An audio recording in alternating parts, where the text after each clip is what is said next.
dargaggeessi humna jijjiiramaati, humna oomishaati.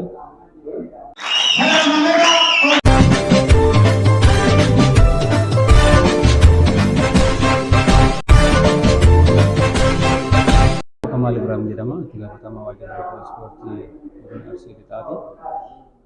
Sagantaa leenjii dargaggoota guyyaa lamaa saffaa godinaatti qabannee gaggeessaa jirra. Sagantaa kanarratti yookaan immoo leenjii kana dargaggeessi godina Arsii Lixaa aanaalee hundarraa hirmaatee lakkoofsaan 600 sana ol ta'u hirmaatee jira. Kaayyoon leenjii kanaa dargaggeessi humna jijjiiramaati, humna oomishaati. Akkasumas humna barate, humni kun ammoo humnoomee, qindoomee, tokkoomee ofiifis karaa jiruuf jireenya isaa fooyyesseen biyyaafis karaa bu'aa buusuu danda'u gahoomee hubannoo gahaadhaan biyyaafis gahee isarraa eegamu tumsuu qaba.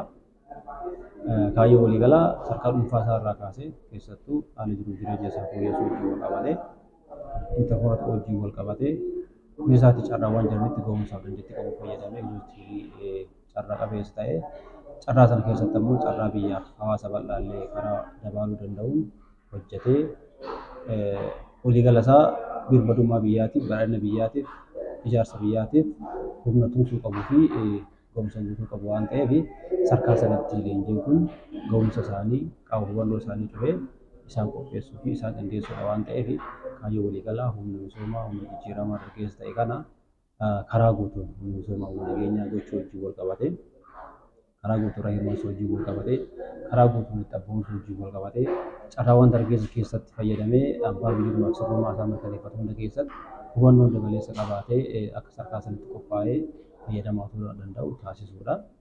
Leenjiin kun sadarkaa godinaa qofaatti kan xumuramu darbee sadarkaa aanaaf gandaatti gadi bu'aa dargaggeessa bal'aa bira gahaa jechuudha. Dargaggeessa bal'aa bira gaafa gahu humni bal'aan kun dhimmoota garaagaraa akka mootummaatti qabatamee jiru kan beekee hubatee keessattuu dhimmoota akka haaromsa aadaa wajjin wal qabatu inisheetivii tokko darsii mootummaan biyya keenya mootummoota arabaa wajjin waliigaltee mallatteessee carraa akkasii biyya keenyaaf argamsiisu kanarratti dargaggeessi naannoo miiliyoona 5 fi sanatti dhiyaatu akka fayyadamaa ta'uu danda'u taasisuudha. Isa keessatti caalmatti dargaggeessi humna barate gaafa jennu humna teekinooloojiitti dhiyoo jiruu fi fayyadamee carraawwan garaagaraa biyyaafis maddisiisuu danda'a waan ta'eef humna kana sadarkaa sanatti hundoomsinee hidhannoo guutuu hidhatee teekinooloojii faana humna tarkaanfatee haala qabatama addunyaa beekee hubatee waliin socho'uu fi dorgomaa keessa ta'uu danda'u taasisuudha kan jedhu kan waliigala isaa. Yaada kennuufi dargaggoo akka carraa guddaatti fudhadhaa. Duraan dursee namoonni yaada kaasan. Leenjii kana booda dargaggeessi akkuma silaa jalqaba kaasne humna baratee, humna oomishaati, humna jijjiiramaati jennee jirra. Jijjiirama caalmaa fiduudhaaf onnatee ejjennoo hubannoo waloo qabaatee tokkoomee qindaa'ee carraawwan naannoo isaa jiru hundayyuu adda baasee fayyadamuudhaaf hubannoo gahaa ni argata jennee yaada. Hubannoo gahaa argatan ammoo carraawwan jiru fayyadamee dinagdeedhaan humnoomsuu wajjin wal qabatee ijaaruu wajjin wal qabatee carraawwan jirutti fayyadamee osoo hin tuffatin osoo sadarkaa garaagaraatitti ilaalcha garaagaraan tarkaanfachiisin dinagdee keessatti illee qooda fudhata. Teekinooloojii faana illee madaqee sadarkaa babal'aatti sadarkaa addunyaatitti dorgomaa cimaa ta'a jennee yaadnaa jechuudha. Waan akka waliigalaatti eegamu. Hunda ol garuu tokkummaa nageenya biyyaa keessatti misooma biyyaa keessatti hin tumsaa humnii fi baay'inni inni qabu sadarkaa sanitti kan isa dandeessu waan ta'eef sadarkaa sanatti humna qophaa'u humna gahoomee karaa guutuudhaan hirmaannaa hunda galee taasisu ta'a jennee akka bu'aatitti akka faayidaatitti kan eegnu ta'uu isaati. Duubilee agarsiisudha kana waan ta'eef badhaadhina dargaggeessa malee dargaggeessis immoo badhaadhina malee jijjiiramuun gara fuulduraa ce'uun qe'ee Oromoo biyya uummanni Oromoo bulchuu fi qabsoo bilisummaa fi walqixxummaadhaaf uummanni Oromoo qabsoo waggoottan 150 achi ol jennu kuni milkaa'uu hin danda'u. Waan ta'eef boodas yaada hiika haasaa gaggabaaseeti qixa kanaan immoo marannee golbaa deebinee jijjiirama qabatamaa fiduun baay'ee murteessaadha. Kanaaf jaalleen keenya waliin jirru warri baankii siinqee jechuun baankii uummata Oromoo maqaa jaalata dubbaati. Keessi isaaniillee teessoon isaaniillee hojjetaan isaaniillee bareeda.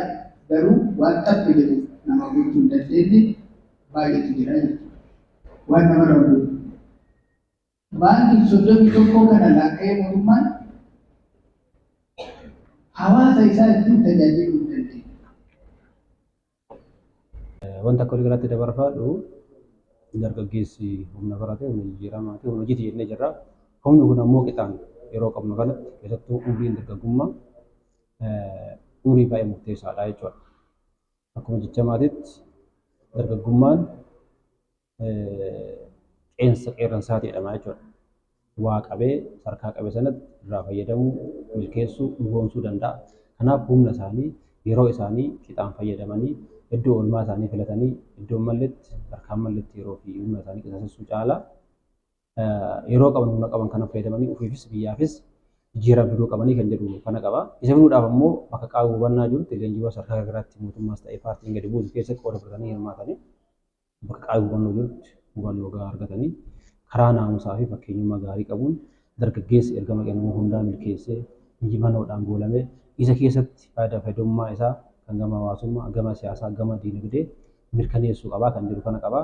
Kana gochuudhaaf immoo jalqaba qophaa'aa ta'uu, carraa waan jiruuf fayyadamuudhaaf of qopheessuu, ilaalcha isaa, ilaalcha biyyoolessummaatiin akka dabaalamu taasisuu, wantoota xiqqoodhaan abdii kutatee dhiisuu caalaa abdii fuulduratti sirriitti ilaalee tilmaamee abdii sana qabatee abdii sana dhugoomsuudhaaf hojjechuu qaba kan jedhu qaba akka waliigalaatti. Hojii keenya akkuma eebbaan jalqabne abbootiin gadaa keenya nu eebbisanii nu xumuru jechuudha.